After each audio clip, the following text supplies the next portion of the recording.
Welcome back to DSR, and we're going to return to Grimhollow, do another transformation. This one's going to be the Primordial transformation. It won by a good margin, which kind of surprised me. I didn't think people would like it as much as I like it, so let's get into it. Here is the Google sheet that summarizes all of the high-level information on each of the transformation options. This is publicly available, so you can get it out of the Google Drive that's linked in every one of my video descriptions. And we're going to do the Primordial. This one you don't, well, there's two boons at stage one, but you get both of these boons. There's no real options. You just get everything that's available at stage one. Then at stage two, there's two options. You can get one of them. At stage three, there are three options. You get one. Stage four, there are two options. You get one again. And then there is an epic boon to go along this one called the Boon of Elemental Temperance. Primordials are created when a creature absorbs a spark of primordial chaos. Primordial forces are the purest building blocks of creation, and a fostered spark quickly grows to an all-consuming flame.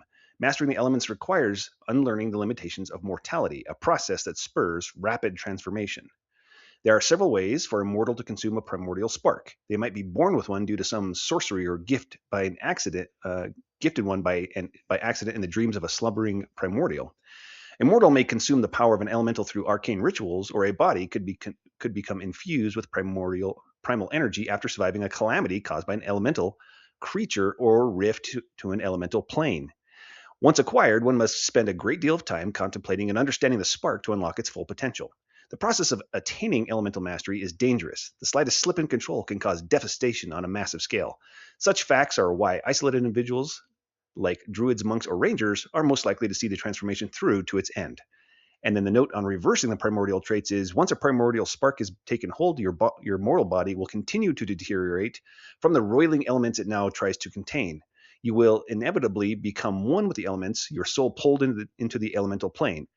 Only magic on the level of the wish spell can then revive you, with or without your transformation and its boons and flaws. So again, the only way to end this is a wish spell. And there are universal ways to gain these different transformations and advance them to their different stages. And then there are also these specific ones, these ones that are specific to Primordial, which is defeat and absorb the power of a great elemental, come into contact with an elemental node, make an alliance with a being from one of the elemental planes, use your powers to defeat an encroaching civilization, free an imprisoned or indentured elemental creature. Then at stage one, like I said, you get all of these. So our first boon that we get is Primordial Form. You become an elemental in addition to any other creature types, and your Constitution score increases by 1, but cannot increase above 20 in this way. That's interesting. Then our real, the one that has some real mechanics to it is our Elemental Affinity. You're going to choose air, earth, fire, or water.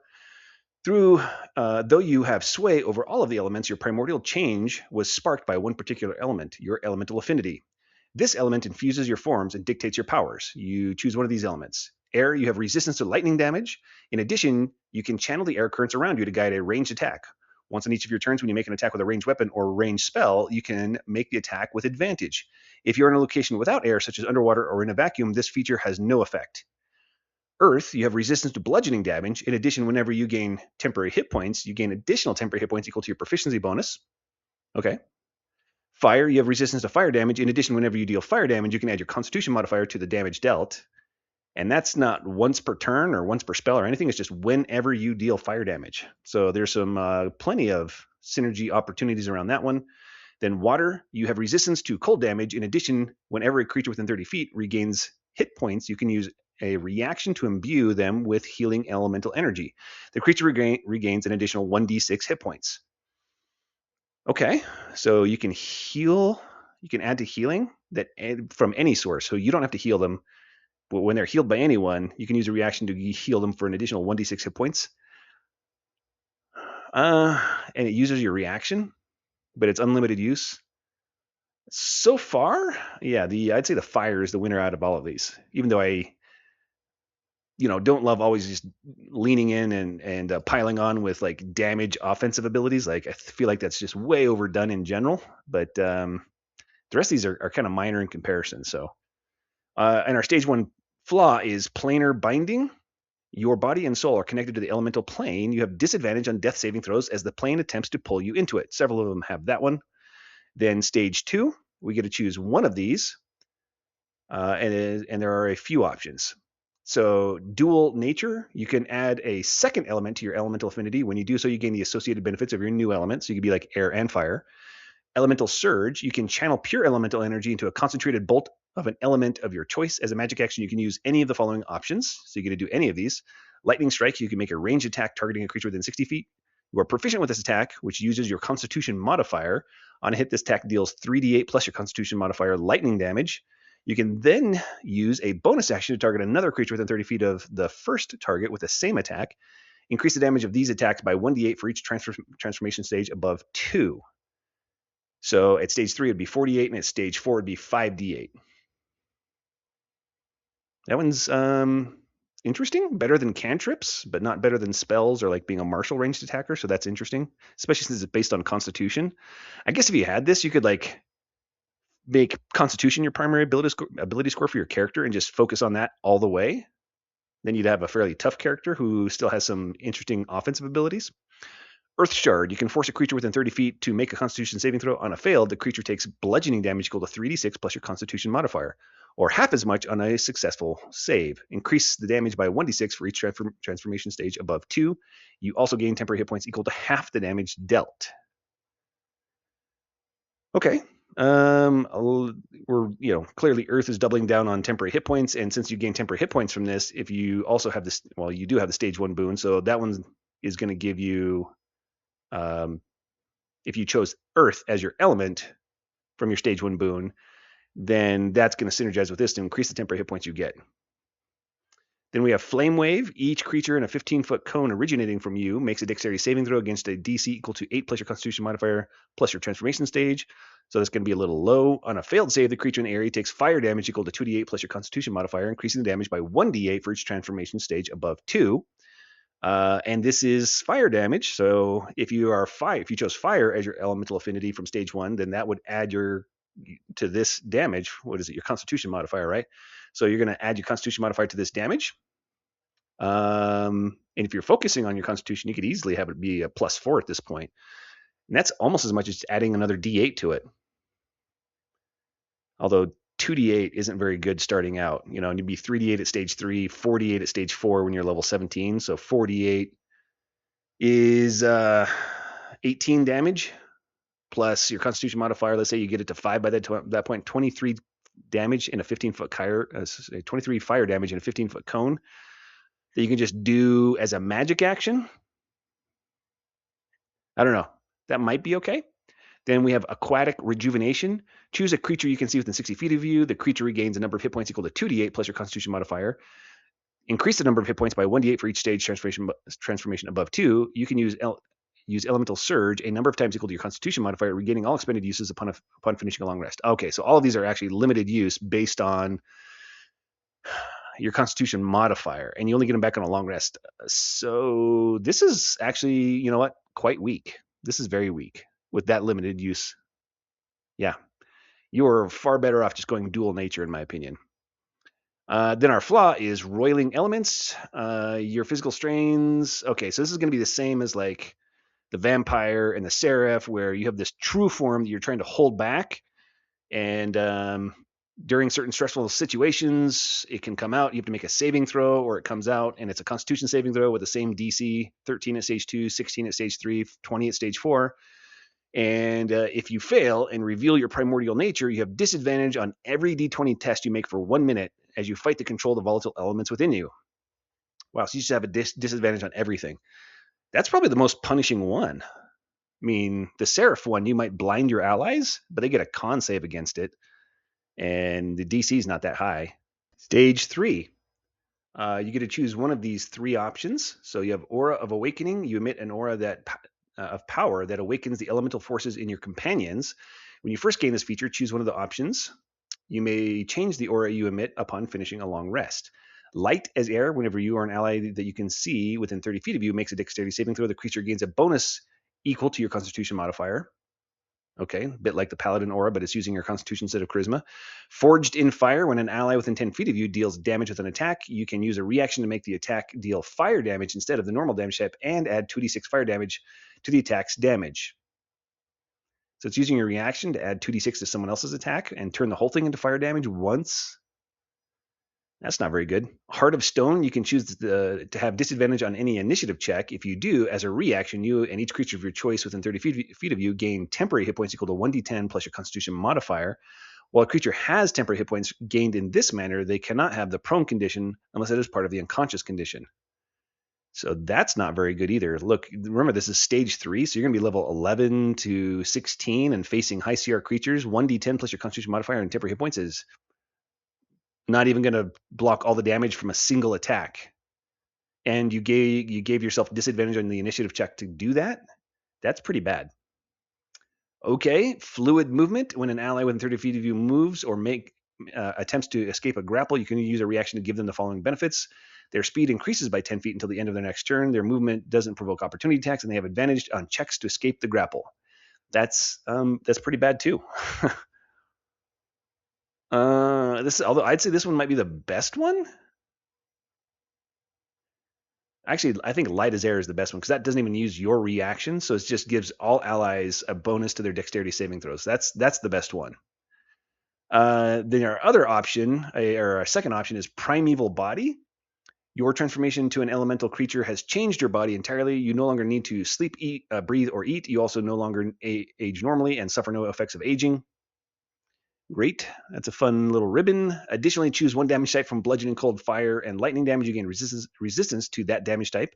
If you already have resistance, you gain immunity to it. Okay. I mean, resistance to bludgeoning is pretty interesting, or any of these is pretty decent. Gaining immunity to one of those is a big deal, especially if you get immunity to bludgeoning.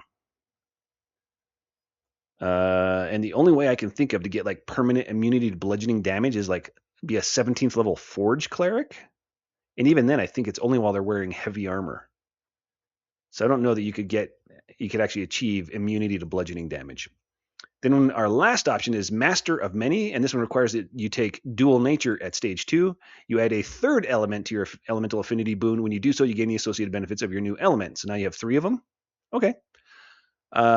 Stage 3 flaw. Your body reacts in strange ways to the application of severe elemental damage. When you take acid, cold, fire, lightning, or thunder damage, roll 1d6. On a 1, your primordial form reacts in a volatile manner, and the following effects occur. You gain vulnerability to the instance of damage you took, even if you had resistance or immunity to that damage. Does it override them? It doesn't explain that. Because if it just adds vulnerability, then immunity blocks vulnerability. I'll ask the designers. Creatures within 5 feet of you take the original amount of damage that you took. A DC of 15 DC 15 Constitution saving throw halves this damage, so you explode in the same damage. What if you you get hit for like a bunch of acid damage, and then you explode, and all of your allies within 5 feet take 100 acid damage too? That's interesting. Okay. So far, I think the flaws of this one are worse than the benefits of this one, which is a bummer because I was excited for this one. Then we have Primordial Existence. The mythological and perhaps even the empirical representation of primordial power in Atheris is Gormadrog, the prismatic worm. Velikans grow up hearing tales of the power and the world-ending danger of the great worm. The beast embodies all the apocalyptic potential of earth, air, fire, and water.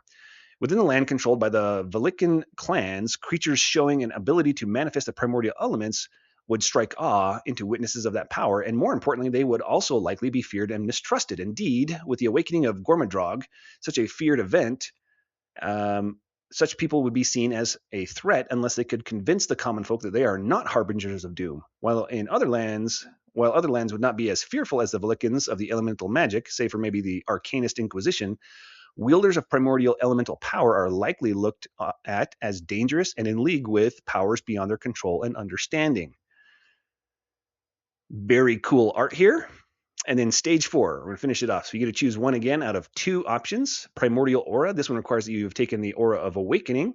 Creatures of your choice within 15 feet of you gain resistance to bludgeoning, cold, fire, or lightning damage. You choose the damage type after finishing a short or long rest, and you can change the damage type as a bonus action. If they already have resistance to any of these damage types, they gain immunity to that damage type instead. And since this one is temporary, it seems like the temporary ones would stack because of the way this is phrased. So if they temporarily, you have a raging barbarian who already has resistance to bludgeoning, and then they're in your aura because of that, I would think they would have immunity while raging in your aura. I don't know. Check with your DM. Our other option is Elemental Mastery, and this one has the prerequisite of Master of Many. You add the final element to your Elemental Affinity boon. Now you have all 4. When you do so, you gain the associated benefits of your new element. Additionally, you can summon the 4 elements to wreathe you in power. Whenever a creature hits you with a melee attack, you can use your reaction to force it to make a dexterity saving throw, dealing 6d6 damage of the type of your choice from bludgeoning, cold, fire, or lightning, and half as much on a successful save. After you use this reaction, your elemental affinity features gain the following benefits until the end of the next turn. You have advantage in all ranged attacks, ranged weapon, and ranged spell attacks. Earth, at the beginning of your turn, you gain 20 temporary hit points. Fire, at the beginning of your turn, each creature of your choice within 5 feet of you takes 2d6 fire damage. That one's like way weak compared to those other two. Whenever a creature within 60 feet of you that you can see regains hit points by spending hit point dice or through a spell or magical ability, that creature regains an additional 20 hit points. All right, so all of these are pretty good except for fire. That one's you're level 17 and 2d6 fire damage is 7. So you're doing 7 fire damage, which has got a decent chance to be resisted. That's not good. 66 damage, what is that? 21 damage, and they get a save against it. At level 17, that's not great.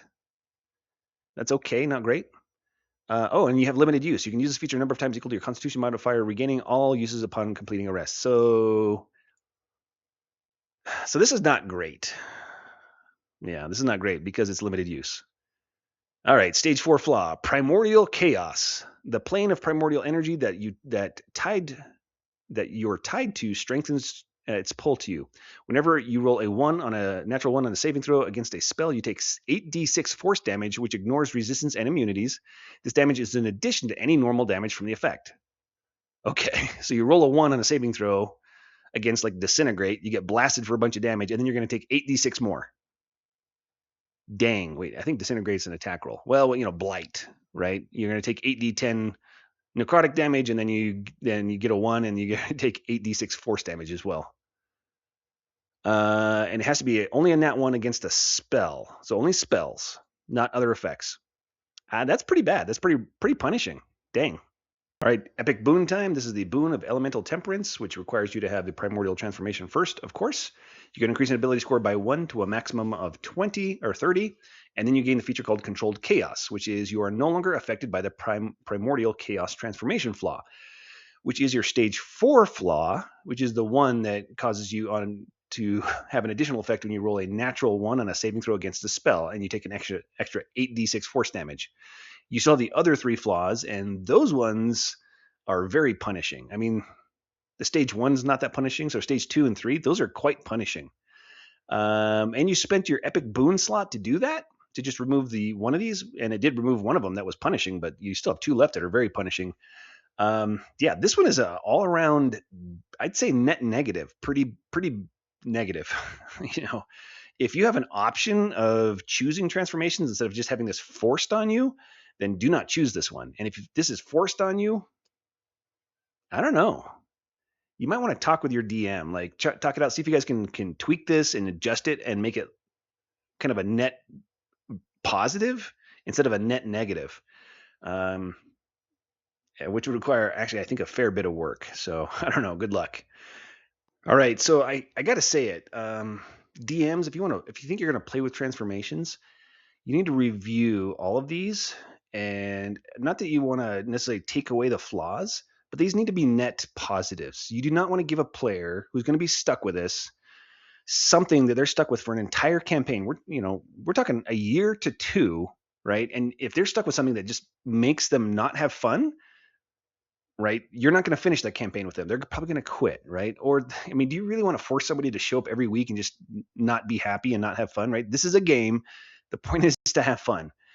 So you either need to give them choices or fix any of these up. If somebody's excited about one and they're willing to work with you to fix it up so it works better, great. I wouldn't just slap these on people and say you're stuck with it if it's not going to be fun for them. Okay. And I wouldn't have fun if this one was like foisted on me, and to some degree, these transformations go along with story. So it does make sense. It's, based on something that happens in the game, one of these things happen to them, right? Instead of just saying like, choose one of these transformations at some level, and they just get to pick it, which probably isn't the best way to do it either. It does make sense to make it part of a story, but they're going to have something that they're stuck with because of a story, and then they're going to be stuck with that for, like I said, 1 to 2 years. And if it makes them unhappy, that's not good, right? You're probably not going to finish that campaign, right? People are just going to quit. Or if they do quit and stick it out, I don't know. I don't know what's going to transpire that makes them want to stick out something that's just like punishing and makes it not fun.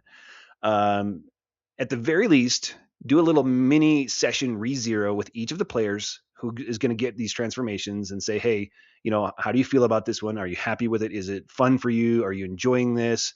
If not, let's talk about adjusting it and tweaking it so that this thing can still be fun for you, whether it's still, maybe just enhancing the benefits so that they overcome the flaw, right? So that it's still worth there's still a flaw, but you have these benefits that are now worth it.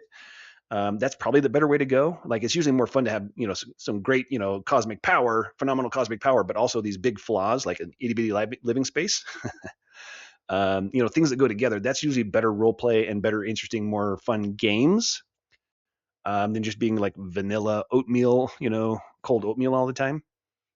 So anyway, at the very least, session re-zero with each of your players to talk to them about how the transformation is going to work for them, how they feel about it, and are they going to have fun with it. That's my advice. Okay, if you don't have enough D&D in your life, check the video description. You can find links to join my Discord or find me on Start Playing Games.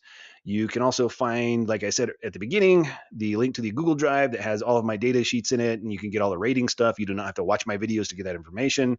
But if you want me to explain it, you got to watch the video. That's what they're for. All right, and remember to be cool when you play D&D, because this is a game, and the only point of it is to have fun, right? Okay, so if people are having fun, you're winning. If people are not having fun, you're losing. That's it. All right, catch you next time.